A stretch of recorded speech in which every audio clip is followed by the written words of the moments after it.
Apakah di Indonesia ada cucu Nabi?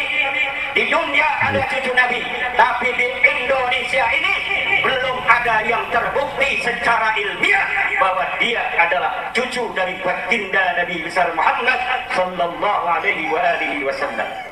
Ya sebenarnya kalau dilacak di kitab-kitab nasab ya ada juga sebenarnya. Tapi kalau seperti itu kita ini seakan-akan nggak percaya sama guru-guru kita, ulama kita, ini bahaya saudara. Betul. Kalau kita ini kurang percaya kepada Syekh Nawawi Banten, Syekh Asy'ari, Syekh Yasin, Syekh Murtadha, ini bisa apa namanya, kita akan percaya sama berkah. Jangan-jangan nanti kita agak berkah ilmunya. Kalau bagi kita agak berkah, gimana bagi generasi yang akan datang? Ini yang perlu kita jaga. Sekian, mudah-mudahan bermanfaat. Allahu a'lam bishawab. Assalamualaikum warahmatullahi wabarakatuh. Waalaikumsalam warahmatullahi wabarakatuh. Jangan kita kalau bodoh itu ya kita ikut pada ulama lah, pada kiai, pada ustadz ya kan. Kalau kita bodoh, jadi ya kalau kita, apalagi kita malas mencari kitab-kitabnya ya kan, kita malas cari kitabnya ya kita ikut aja yang sudah ada ini, yang ada ini ya kita ikut aja. Itu mungkin itu aja yang saya bisa sampaikan dan kita bisa sajikan, bahwa kita itu harus ikut aja pada yang ada, pada ulama Nusantara. Kalau kita meragukan berarti kita ragu sama ulama-ulama Nusantara kita yang diakui kejujurannya dan diakui dan membumi.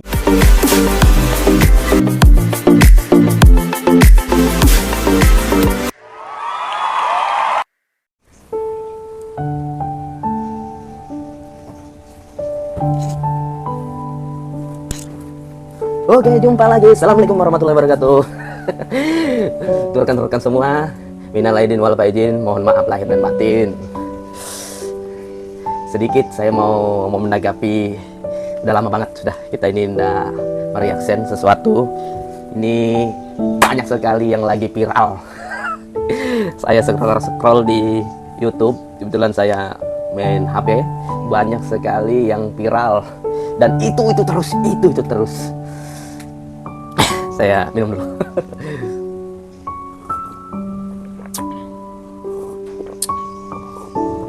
Sebetulnya agak gelisah juga ya. Soalnya saya ini mau menanggapinya, tapi ngelihat keadaan sekarang makin hari kok makin parah, makin kacau. Apalagi tampil terus di beranda. Apa sih yang saya mau bahas ini? Sebetulnya saya bahas ini ngeri-ngeri sedap juga. Cuma ya ini saya greget, maksudnya greget betul ngelihat apa yang terjadi sekarang ini, ngelihat yang lagi viral ya, hal-hal yang tidak masuk di akal, hal-hal yang tidak mesti harus dibahas tapi dibahas. Nah itu yang substansinya, yang permasalahan sekarang itu menjadi diabaikan, dan yang kecil-kecil malah dibahas ini. kacau. Jadi inilah mau kita tangkapin bahaya. Soalnya kita lihat di bidangnya, mau kita nak tanggapi greget rasanya pengen nanggapinya. Apalagi youtuber di YouTube ini berkomentar semau jidatnya. Ya kan? Ya, apa sih yang saya mau bahas ini? Lagi-lagi saya greget ini tentang masalah nasab. Yang siapa? Kiai Imanuddin mengatakan di ceramahnya bahwa habaib di Indonesia itu diragukan keturunannya, diragukan karena tidak ada ilmiah yang membuktikan. Sedangkan Kiai Imanuddin ini agar mengetes DNA para habaib. Nah, sebetulnya bagus apa yang dikatakan Kiai Imanuddin ini. Cuma karena dilempar ke ranah publik, akhirnya gaduh. Akhirnya antara habaib dan kiai saling berseteru, saling menanggapi satu sama lain. Kalau saya tidak di pihak manapun, tidak condong ke sini, condong ke sana. Saya objektif aja, saya bahas ini. Yang maksudnya saya di tengah-tengah, apa yang saya lihat itu saya anggap salah, saya katakan salah. Jika itu anggap itu benar, saya akan katakan benar. Itu namanya objektivitas.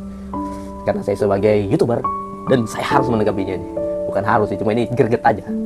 Nah, tambah lagi apa, TIJ yang dari Aceh itu ya tahu sendiri, TIJ bacotnya kemana-mana ya kan. Mulai dari orang tuanya, bapaknya, sebetulnya tidak pantas TIJ itu ngomong-ngomong kayak gitu sebetulnya, ya kan.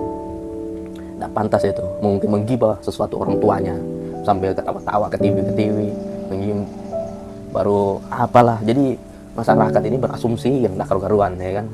Saya bukan pengikut Habib Bahar. Saya dosa katakan Habib Bahar bin Smith. Saya tidak pengikut Bahar bin Smith. Cuma apa yang disampaikan Bahar bin Smith kadang berpihak kepada masyarakat. Berpihak kepada masyarakat. Dia tidak mengkritiki masyarakat, tapi penguasa. Yang penguasa betul dia dukung, penguasa yang kebijakannya bermasalah dia kritiki. Nah, lucunya TIJ ini malah ngkritiki Bahar bin Smith. Nah, mulai dari keluarganya lah, apanya lah, ya kan. Saya dukung sebetulnya TIJ ngeritik yang dobolnya Bahar. Dobolnya Bahar. Karena dobolnya Bahar, ya kan. Tapi tidak ada caption di dobolnya Bahar ini yang ibaratnya mengajak, tidak ada. Apalagi postingannya tidak semua, tidak, maksudnya tidak fokus kepada postingan itu dobol, tidak fokus pada postingan dobol. Nah, itu kan cuma hanya trik lah istilahnya, ya kan. Terus oke lah kalau TIJ kritik itu kan saya masih paham, tapi kalau sampai karena orang tua menggibah, saya sempat terpancing juga masuk di labnya TIJ dan berkomentar kayak ya, banyak saya masuk juga, sempat balas TIJ tidak menanggapi komentar saya, tapi yang masuk dalam komentar TIJ banyak membahas saya ini. Jadi agak lucu gitu loh. Maksudnya kalau kamu bermasalah sama si Bahar, jangan ikuti lah orang tuanya, bapaknya, bapak mana, mama mana, ngolok gitu, ya kan. Saya juga ibaratnya kalau sebagai anak orang tua kita diolok-olok, ya kita marah besar, bahkan bisa hal terjadi kriminal kalau kayak gitu, ya kan. Makanya ya susah ini memang. Ya, di semenjak Kiai Imanuddin melontarkan pernyataan di muka publik, akhirnya publik ini gaduh. Kiai antara kiai beri pernyataan, dia menolak datoknya para habaib yang terdahulu dari siapa lagi, lupa sudah. Kalau sudah konten kayak gini lupa namanya. Lupa datoknya para habaib dari kitab-kitab nasab itu, katanya dia diragukan kenasabannya. Tapi yang mengeluarkan kitab nasab ini dari Irak sendiri berbasis Syiah. Sedangkan ulama-ulama Indonesia itu sepakat bahwa datonya para habaib ini ya memang keturunan Nabi Muhammad, keturunan Rasulullah SAW. Sebetulnya saya juga tidak pantas juga bahas ini ya, cuma karena greget saya pengen membahas. Saya ini bukan ahli nasab, bahkan ahli apapun saya tidak. Cuma saya ini sebagai YouTuber yang greget pengen menanggapi sesuatu ini yang aduh ya Allah. Semoga perkataan saya ini tidak dipelintir, apalagi disalah-salahkan. Saya ini hanya meluruskan apa yang menjadi pembahasan. Dan saya mengutip juga, karena kenapa? Saya melihat Kiai NU yang objektivitasnya sangat saya kagumi. Maksudnya ibaratnya dia lurus objektivitasnya dalam menanggapi suatu peristiwa. Kiai Idrus Romli, kita lihat aja langsung videonya Kiai Idrus Romli ini, ya kan.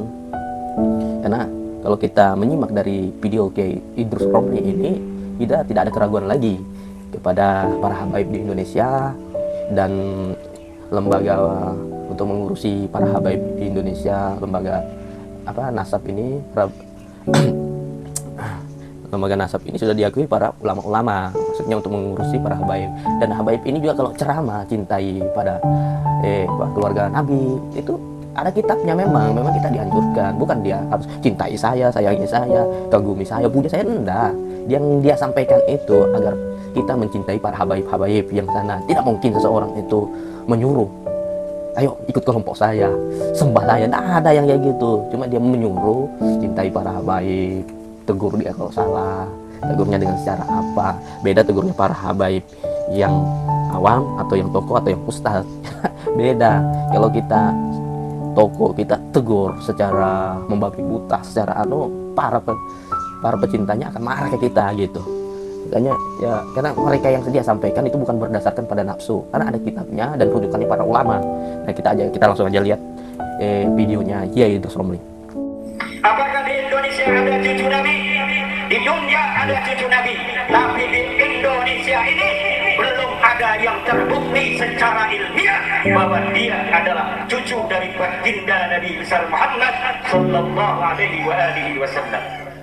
Sayyidina Syekh Abdul Qadir Al-Jailani radhiyallahu anhu, yang malam hari ini kita hauli beliau sebagai Sultanul Auliya, sebagai ulama besar, adalah cucu dari baginda Nabi besar Muhammad sallallahu alaihi wasallam.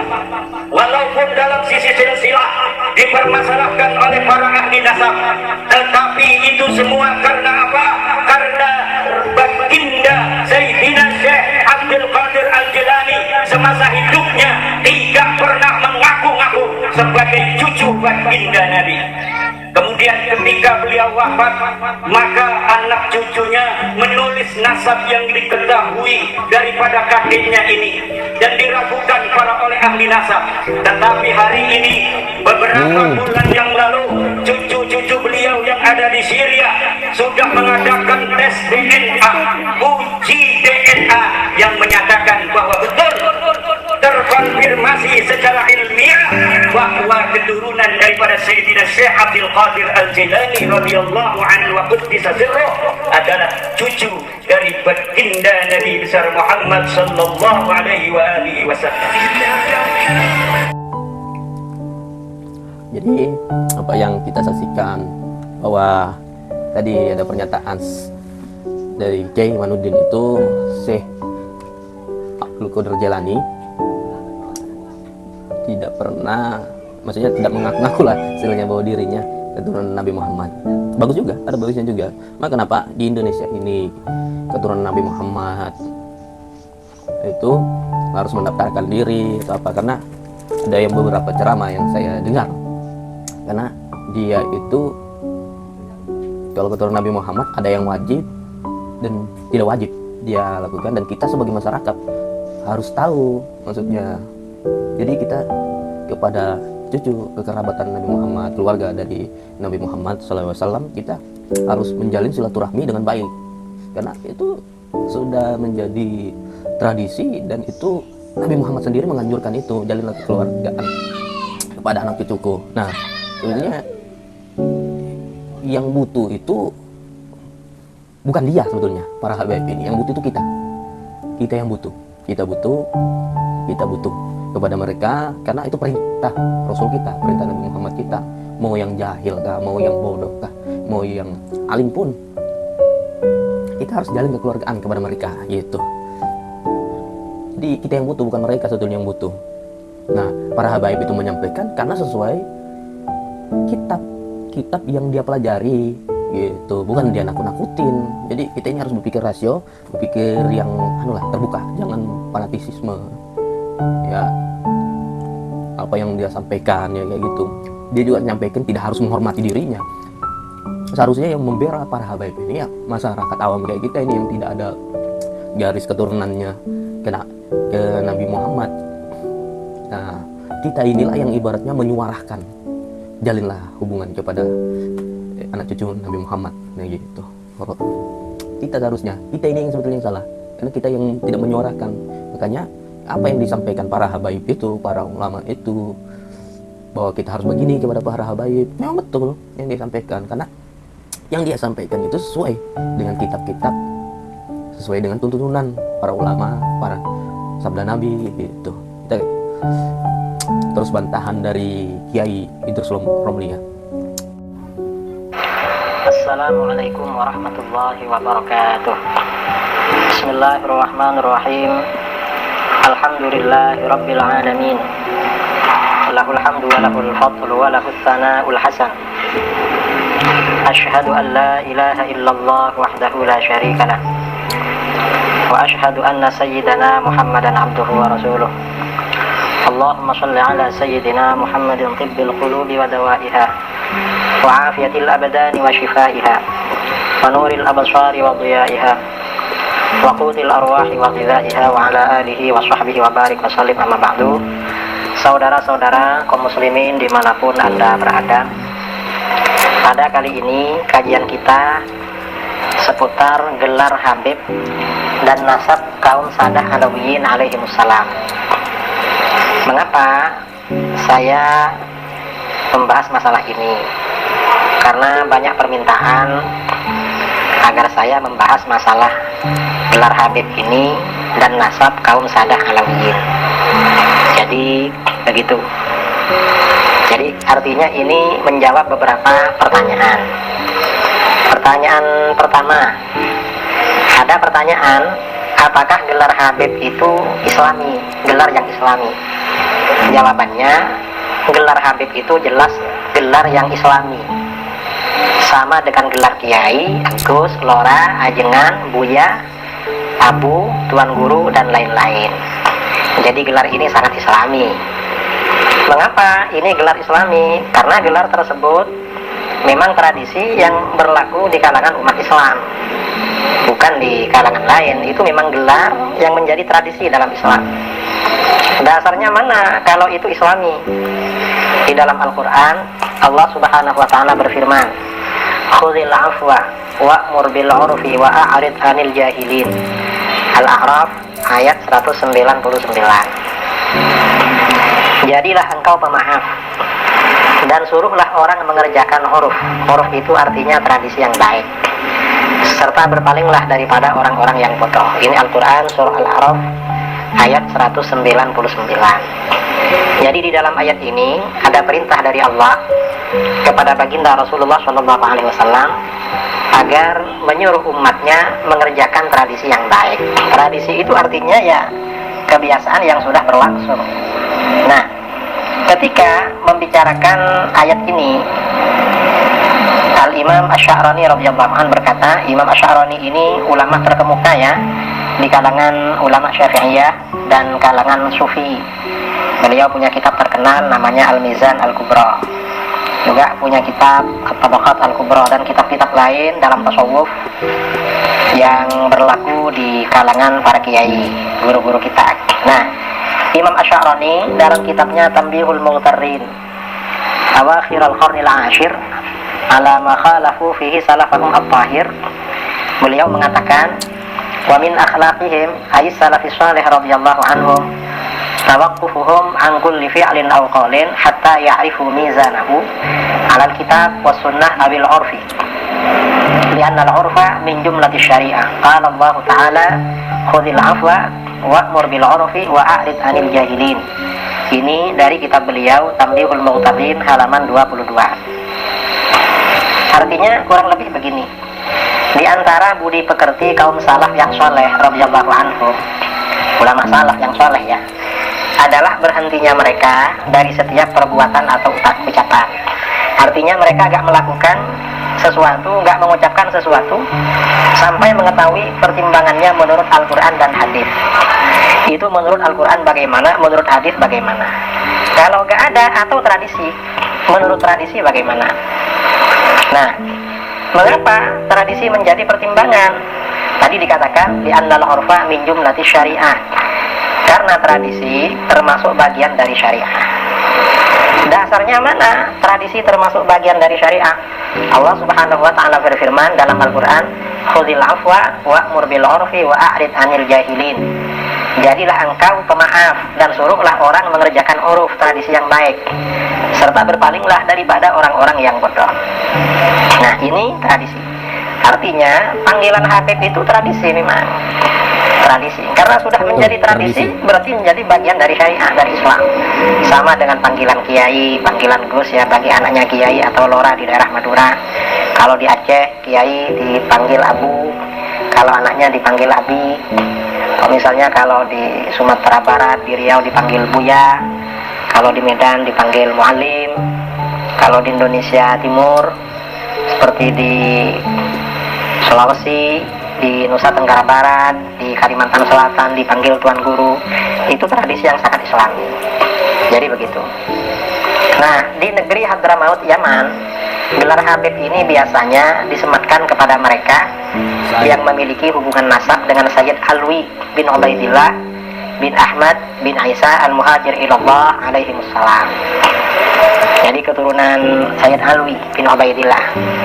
Nah, gelar sedikit saya tanggapi yang itu ya. Memang ada beberapa kitab yang saya dengar dari YouTube dari YouTube ini, karena memang ada yang meragukan saya Abdillah ini apa diragukan. Ada kitabnya itu dari Irak, yang tadi saya bilang sebelumnya dari Irak itu. Sedangkan Irak ini berbasis Syiah. Sedangkan Syiah sama Islam ini bertentangan. Kadang Syiah ini ada menambahkan, ada mengurangi. Jadi segala kitab yang dikeluarkan oleh Syiah itu diragukan. Dan juga ada beberapa kitab yang disematkan kepada ulama salaf, saya lupa namanya. Disematkan berarti kitab ini mengaku-ngaku bahwa penulisnya ulama, ulamanya mengaku-ngaku. Maksudnya ada beberapa kitab dikeluarkan, cuma beberapa ulama juga tidak mengakui kitabnya bahwa ulama tersebut yang membuat. Cuma dia hanya menisbatkan dan terus lah, intinya kayak gitu. Kitabnya itu ada 2 kitab itu yang diragukan kitab-kitab salaf lah, kitab-kitab nasab ada 2. Dari semua kitab ini yang selain daripada 2 itu mengiyakan bahwa memang bahwa memang Abdillah ini bahwa memang turun Nabi Muhammad. Nah, semua kitab sepakat, cuma hanya 2 kitab itu aja yang saya dengar. Ya, kita lanjut lagi, kita dengar. Dan sampai terpotong.